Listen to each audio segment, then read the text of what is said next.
Halo kaum pengangguran dimanapun kalian berada. Gimana tradingnya? Sudah menghasilkan apa belum? Oke, untuk kali ini kita akan membahas film bertemakan petualangan dan fantasi berjudul Wuchi yang rilis pada tahun 2009, yang dimana film ini akan memotivasi para pengangguran untuk bisa menjadi sakti hanya dengan kertas kwitansi pembayaran token listrik Indomaret.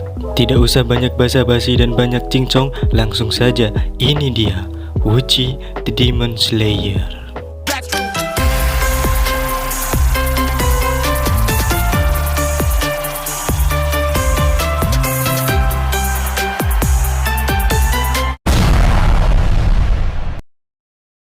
Di awal cerita kita diperlihatkan seorang bapak-bapak yang di film ini tidak disebutkan namanya. Dia mengaku bahwa dirinya adalah seorang dewa di masa lalu, tetapi karena misinya yang gagal, dia meminum pil pelupa ingatan. 재밌었겠네요, 신선일 때. 일대가 아니라 아직도 신선.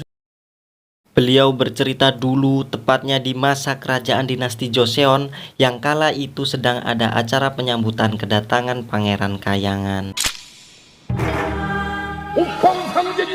Pangeran pun turun menggunakan awan kinton dan menyuruh sang kaisar untuk memberikan harta dengan imbalan pahala di akhirat karena telah menyenangkan pangeran. 7배, 70배, 700배로 갚아줄 거. Ketika pangeran mengacak-ngacak dan memilih barang apa yang dia inginkan, dia pun melihat sebuah cermin dan mengantongi cermin itu. 시 그림 그리기를 즐겨해. 나무를 그리면 나무가 점. Singkat cerita, pangeran mendekati kaisar dan sempat mengejek kaisar dengan kata, "Apakah ini kuda untuk pendeta Wuchi?" 전우치? Seketika itu pula kaisar sadar bahwasanya yang di depannya itu bukanlah pangeran melainkan si Jeon Wuchi. Tapi untuk memudahkan saya sebagai narator berbicara, panggil saja dia John. Suasana pun jadi tidak karuan, tetapi mereka tidak bisa berbuat apa-apa karena John sudah terkenal sebagai pendeta muda yang angkuh, berandalan, dan suka bikin onar. 바람처럼 휘둘러. 왕과 대신들이 기근에 시달리는 백성들을 보고 다른 하늘에 비를 내리고. Setelah puas mengobrak-abrik kerajaan, si John pergi dengan memasuki sebuah lukisan. 땅의 거울은 내가 가져가.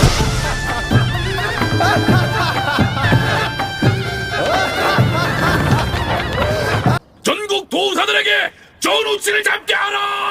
Setelah keberhasilannya mengambil cermin dari kerajaan, si John nongkrong untuk sekedar ngudut dan mengisi logistik di warung Mak Oda. Dan si John tidak sendiri, dia mempunyai teman atau tepatnya peliharaan yang bernama Corangyi.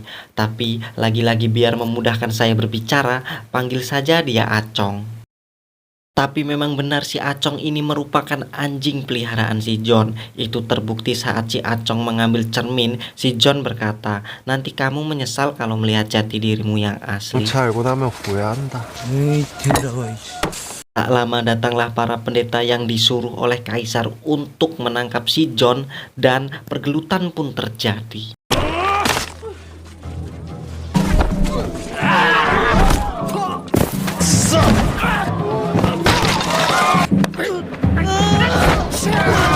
Tapi itu bukanlah masalah besar bagi John. Dengan mudahnya John meng-KO semua pendeta suruhan kaisar itu.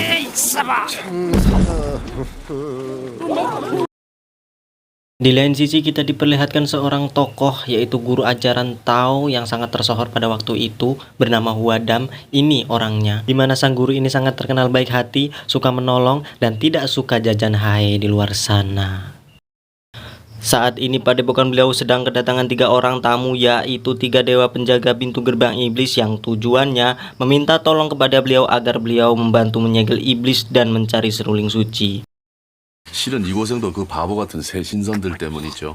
Di adegan perbincangan ini kita diperlihatkan sebuah fakta, yaitu karena kesalahan 3 orang dewa ini yang terlalu cepat membuka pintu yang menyebabkan para iblis atau jurik berontak dan mengambil seruling dari tangan Mahadewa. 서두르시지요. 아니 맞아. Scene pun berpindah lagi ke tokoh utama di mana si John berencana menculik seorang wanita janda yang nantinya akan ditukar dengan belati perunggu. Karena menurut si John, pendeta tertinggi harus memiliki cermin takdir dan belati perunggu. Mereka berdua pun bergegas menuju kediaman si janda untuk ikut menjadi pengawal mengantarkan si janda mendukuil. Namun tanpa diduga-duga, di tengah perjalanan mereka diserang segerombolan penjahat yang tidak lain dan tidak bukan merupakan suruhan mertua si janda itu sendiri. Kan Bagong, diminta aja langsung ke mertuanya. Repot-repot begini mah. Dan alasan kenapa mertua si janda ingin menyiapkan si janda itu dikarenakan status janda pada waktu itu dianggap membawa kutukan atau kesialan pada keluarganya. 말씀해주세요. Sempat terbujuk oleh rayuan si janda, tetapi si John tetap menculiknya dengan berbekal karung goni yang telah dibawa si 야 Acong. 빨리 보쌈이나 하자. 이 정도 알아야 돼. Namun apa mau dikata, seorang penipu ulung sekelas si John ini harus tertipu karena bukannya belati yang didapat, malah hanya sekantong koin perak yang sekarang tidak ada harganya. Dengan jiwa muda yang membara, si John ini mendatangi si bos bangsawan, tetapi tiba-tiba si John terpental bahkan sampai 3 kali yang menandakan bahwa si bos bangsawan ini bukanlah orang biasa. Dan di scene ini pula saya dibikin terkejoet, ternyata si bos ini adalah jelmaan siluman tikus hamster.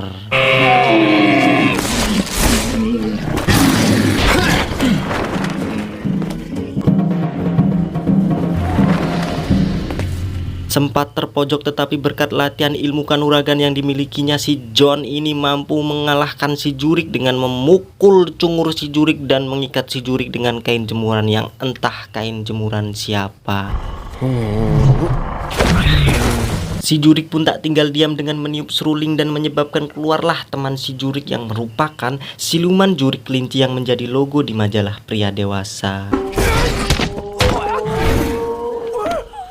Si John sempat memanah si Jurik yang sedang melarikan diri, tapi nyatanya bidikannya meleset dan hampir mengenai guru Wadam yang saat itu sedang neangan Jurik juga. Hal itu menyebabkan datangnya si guru Wadam ke kuil pendeta timur untuk mengambil seruling dari tangan si John. Di sini kita disuguhkan sebuah fakta mengejutkan bahwasanya si John tinggal di lukisan yang menggamblok di dinding kuil. 뭐야 저 아니 나가 뭐야 이거 Singkat cerita, si John bertemu dengan si guru Wadam dan terjadi pergelutan yang di adegan ini membuktikan bahwa si John bukanlah tandingan si guru Wadam yang soleh dan suka menabung ini.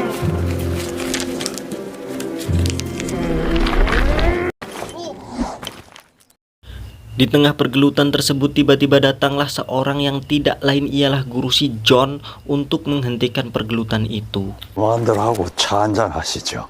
Guru Wadam pun langsung saja meminta seruling untuk dikembalikan, tetapi sang guru tidak menyetujuinya dengan alasan kemungkinan ada iblis di antara kita. Dari statement sang guru tersebut membuat si Hadam sekonyong-konyong menyayat lengannya sendiri untuk membuktikan bahwa dirinya bukan Jurik karena konon darah Jurik berwarna hijau. Karena kan kedua belah pihak tak ada yang mau mengalah, alhasil seruling terpotong menjadi 2.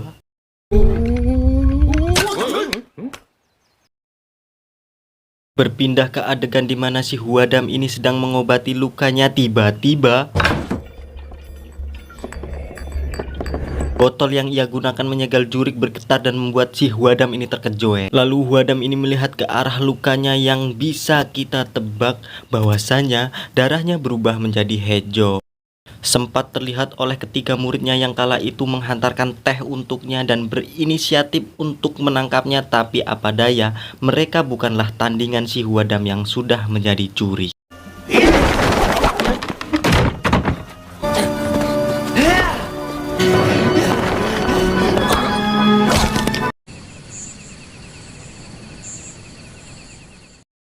그러면은 넌 최고의 도사가 되고 Kejadian memilukan dimulai di sini, di mana saat si John pulang dari menghantar si janda, tiba-tiba kakinya dibelenggu dan dituduh membunuh gurunya sendiri. Padahal si Hwadam inilah yang secara licik meracuni teh sang guru. 애덕이라 한들 Tapi sang guru meninggalkan sebuah tulisan yang berbunyi panah kotak sitar, yang di dalam adegan ini masih menjadi misteri. Tak butuh waktu lama diawali si Acong kemudian si John yang tersegel ke dalam lukisan, tetapi si John sempat mengambil seruling dari ikat pinggang yang dipakai si jurik Hwadam. 어쨌든 500년 동안은 뭐 여기도 못 나오죠. 다시 만나게 되겠죠. 5 abad kemudian, scene berpindah ke bapak-bapak yang berada di awal cerita, yang dimana si bapak ada yang menjenguk yaitu 2 sohib karibnya, ada si Pramal dan juga si Pastur. Dan di sini kita dibikin terkejut karena tiba-tiba 2 dokter ini mengamuk secara brutal dan sempat menjedot-jedotkan tengkorak kepala si Pastur yang botak ini.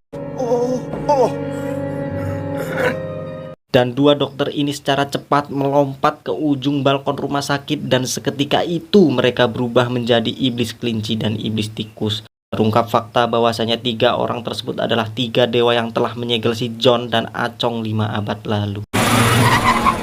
중 얼굴 보러 가. 부처 만나러 가는 거지. 그 새끼가 부처야. Karena kan si Hwadam kemungkinan sudah mati, situasi ini memaksa mereka untuk mengeluarkan jagoan kita yaitu si John.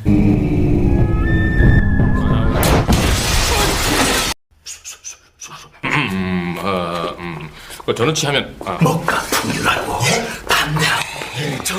Ketika baru saja si John keluar dari lukisan, tak lama datanglah 2 jurik tadi untuk memulai pergelutan, yang dimana si John tidak bisa berbuat apa-apa dikarenakan kertas mantra yang dimilikinya ternyata dibawa Acong dan tersegel ke dalam lukisan.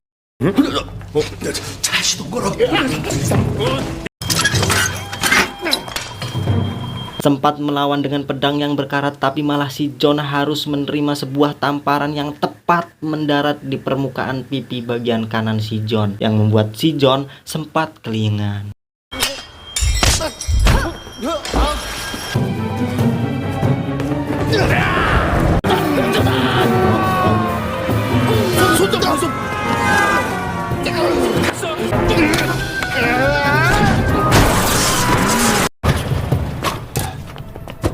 Dan ketika ingin mengeluarkan si Acong, ternyata dewa yang botak itu terpisah dan sempat dihajar oleh jurik, yang menyebabkan mereka bingung untuk mengeluarkan si Acong dikarenakan kurang 1 orang lagi. Di sini kita diperlihatkan betapa teknologi dapat membantu berjalannya sebuah mantra, yang itu dibuktikan ketika si botak ikut membaca mantra lewat telepon yang di loudspeaker. Wow, sangat solutif sekali.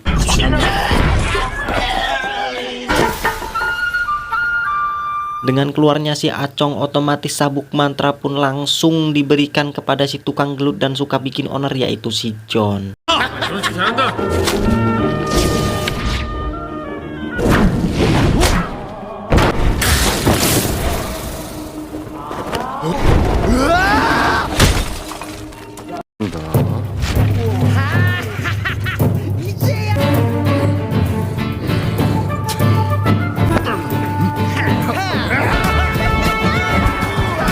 Dengan mudahnya si John meng-KO jurik-jurik tersebut dengan kertas mantra yang digunakannya. Tetapi ketika akan disegel, tiba-tiba si jurik melek dan melarikan diri. Dikejarlah si jurik, tapi apa daya si John malah harus tertabrak mobil yang di dalamnya merupakan si janda yang sudah bereinkarnasi. 아저씨 괜찮죠? 그러면 안 됩니다. 죄송합니다. 화담이 스승님을 왜 죽여? 뭔가 꿍꿍. Dan di sini petualangan si John di dunia modern pun dimulai dengan sifat usilnya si John dengan seenak jidat menukar baju pengendara moge yang lagi ngalangkung di depannya. Dan tak sampai di situ, si John dan Acong juga mencoba masuk ke dalam televisi umum yang dimana di dalamnya sedang menyiarkan berita tentang barang antik berupa kumpulan belati perunggu. 청동검이 거기 딱 있냐? 가볼 Bergegaslah mereka ke tempat penyimpanan kumpulan belati perunggu yang dimana si John dan Acong sempat dihadang dan dihajar oleh keamanan yang bertugas di sana. 오늘 쟤도 한번 붙어보자고. Tapi dengan sihirnya, si security bukannya menghajar si John, malah patung yang dihajar. 눈앞에 있는 것도 제대로 못 보나?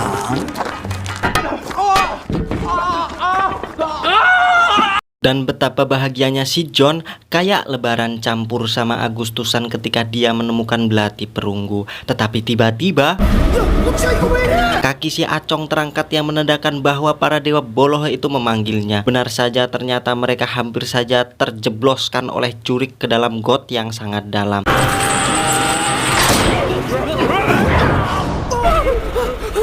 Langsung saja si John dengan sigap menubruk si jurik hingga tercemplung di got bersama si John. Tapi tetap saja yang namanya peran utama tidak akan mati secepat itu.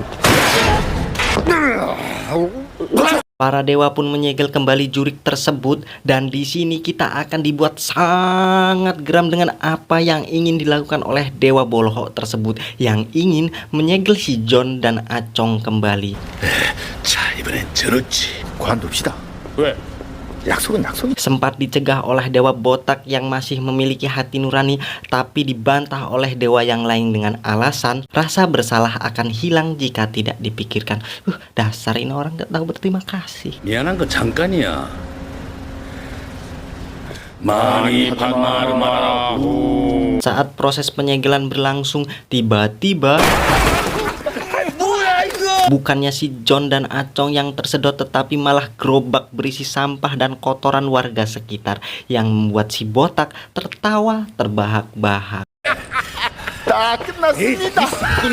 Ternyata si John telah melepas belenggu menggunakan belati perunggu yang telah dia ambil. Dan sekarang si Acong menagih janji kepada si John, bila mana sudah mendapat belati dan cermin, dia akan mengubah si Acong menjadi manusia seutuhnya. Tapi karena tidak mungkin mengubah anjing menjadi manusia seutuhnya, itu membuat Acong marah dan meninggalkan si John. 이제 너하고 나하고 끝이야. 앞으로 내가 너하고 같이 다니면은. Di lain sisi, pastor yang baru saja sampai di gereja kedatangan seorang tamu wanita yang ingin melakukan pengakuan dosa, yang dimana wanita ini kita lihat pernah mendatangi peramal tempo hari. 모든 걸 용서하십니다. 그분 참 힘드시겠네요. 한번 봐주실래요? Seketika botol penyegel pun berderak dan pecah yang membuat si jurik lepas kembali, yang ternyata wanita tadi adalah si jurik wadam yang malih rupa. Bak pahlawan kesiangan Huadam kembali menyegel dua jurik tersebut saat para dewa akan diserang. 요괴를 잡은 건 접니다. 그렇죠. 그렇지. 아니 그러니까 화담 선생 말씀대로 우리가 전우치를 꺼낼 줄 알... Kita dibawa ke suasana restoran yang dimana ada seseorang yang lagi mbadok, tetapi suasana itu seketika berubah saat kita melihat semua staf dan pengunjung restoran telah dibantai dengan sadis, yang ternyata itu adalah perbuatan si buajingan Huadam.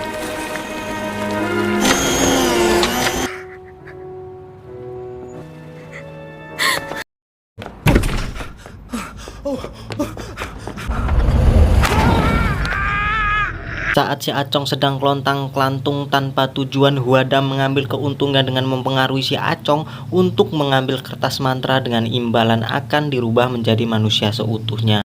설마 저한테 부적까지 오라고? 그걸 먹었으니 넌 이제 사람이 될 수도 있고. Si jurik Huadam juga merubah si janda menjadi wanita iblis yang suka mengurai rambutnya dengan tujuan membawa si John kepadanya. 전우치를 데려와라. 피리를 얻어 너희를 자유롭게 해주마. Acong pun sudah mendapatkan kertas mantra milik John dan memberikannya kepada Huadam. Tapi ternyata Acong pun harus menerima kenyataan pahit bahwasanya dia hanya diperalat oleh si jurik Huadam. 걔가 사람이 된다더냐. Tak lama datanglah John yang mengikuti si janda ke tempat Huadam, di mana pergelutan terjadi yang situasi ini pasti tidak menguntungkan buat John.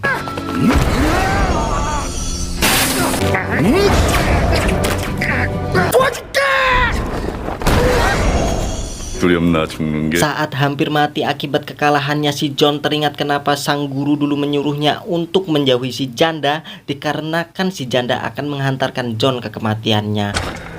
내가 죽을 자리로 데려간다. Tiba-tiba si janda terlihat histeris setelah bercermin dengan cermin takdir yang entah kenapa saya sendiri juga tidak mengetahui penyebabnya, mengakibatkan si janda hampir jatuh dari ketinggian tapi masih berpegang di tepian gedung. Bodohnya John malah menggunakan kertas mantra satu-satunya untuk menolong si janda. Ya gimana lagi, namanya juga cinta.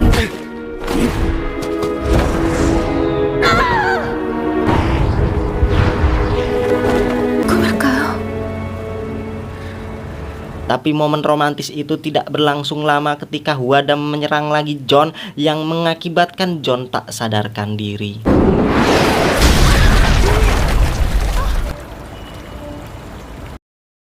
Huadam pun mengambil potongan seruling dari John dan memberikannya ketiga dewa itu untuk disatukan kembali. Seketika malam yang gelap berubah menjadi siang hari dan tiba-tiba Acong melempar lemari yang terbuat dari besi yang hampir mengenai mereka berempat dan mengatakan bahwa si Huadam lah yang membunuh gurunya 5 abad lalu, yang menyebabkan para dewa tidak jadi memberikan serulingnya. Acong pun langsung diserang oleh Huadam, tetapi ternyata John sudah bisa mengosongkan jiwanya yang membuat John bisa menggunakan sihir tanpa kertas mantra.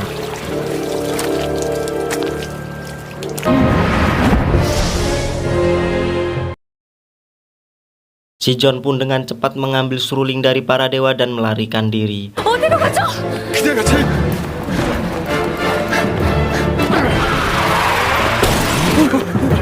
Dengan menggunakan portal dimensi, John masuk ke tempat lain diikuti Huadam, Acong, dan para dewa.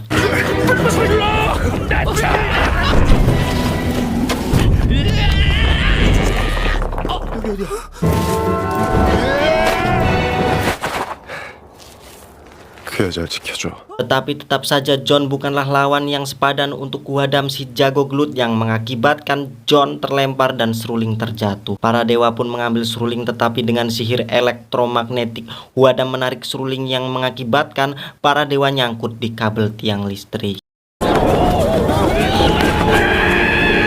Saat seruling hampir saja di tangan Huadam, Acong dengan cungurnya menyaut seruling dan membawanya kabur. Tetapi tetap saja tertangkap oleh Huadam dan harus terlempar sampai nubruk tembok. Huadam pun meniup seruling yang mengakibatkan kebisingan dan berderaklah botol penyegel. Saat kebisingan seruling berlangsung, tiba-tiba Huadam diserang si janda yang ternyata si janda adalah Mahadewa pemegang seruling yang asli, di mana ingatannya kembali saat bercermin dengan cermin takdir di scene sebelumnya. Dengan napas yang ngos-ngosan, Huadam mencoba melarikan diri tetapi tetap diserang oleh John yang mengakibatkan mereka terjatuh ke dalam gedung.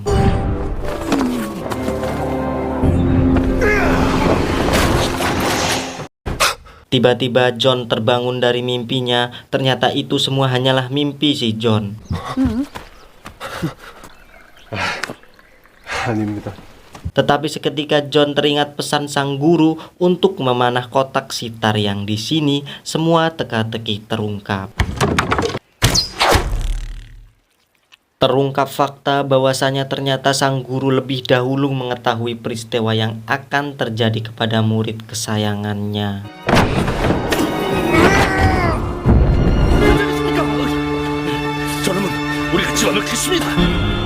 Para dewa pun menyegel Huadam ke dalam lukisan, tetapi ketika akan disegel, Huadam memilih untuk berjalan masuk ke dalam lukisan itu sendiri. 내가 들어가겠다.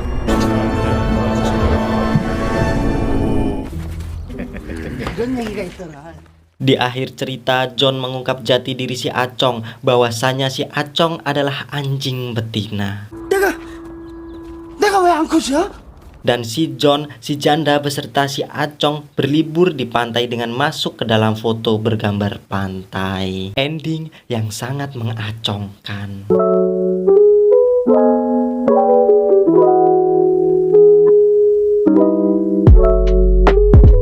Menurut saya ini termasuk dalam film yang membagongkan. Karena saya sebagai perangkum film, jujur saja saya bingung mau mulai dari mana. Karena terlalu banyak flashback. Mungkin saja memang saya yang amatir. Kan saya amatir. Oke, cukup sekian. Sampai jumpa di video selanjutnya. Sayonara, bulu dada Rhoma Irama.